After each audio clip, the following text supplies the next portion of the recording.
In a small, peaceful town nestled between green hills and winding rivers lived a young woman named Aanya.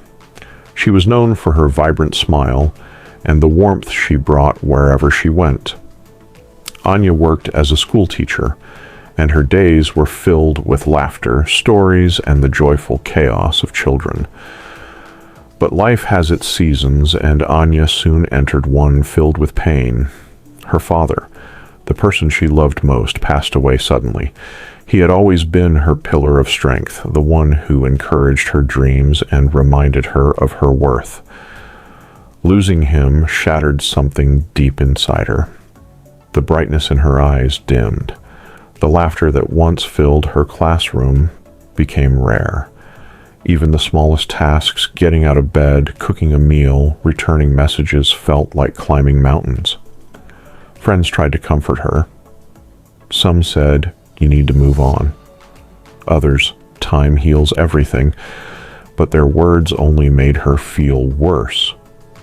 She began to wonder, is there something wrong with me? Why can't I just get better?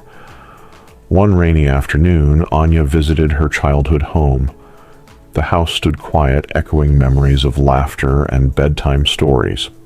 She wandered into the garden her father once tended so lovingly. Weeds had started to grow. The roses looked tired. But something caught her eye, a small, fragile sapling standing bravely in the corner. She remembered how her father had planted it just a few days before he passed. It was barely a twig then. And now, months later, despite the storms and neglect, it had grown.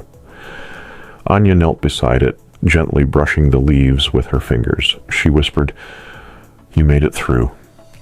Slowly, quietly, you kept growing. In that moment, something shifted inside her. That little sapling became her symbol of hope. She realized healing wasn't about moving on or getting over it.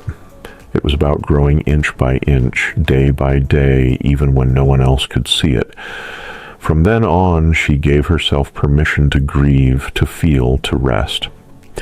She started journaling her thoughts, walking in the mornings, and tending to her father's garden again. There were still hard days, but she began to notice small changes, like the way her laughter returned during a class, or how she hummed her father's favorite tune without crying.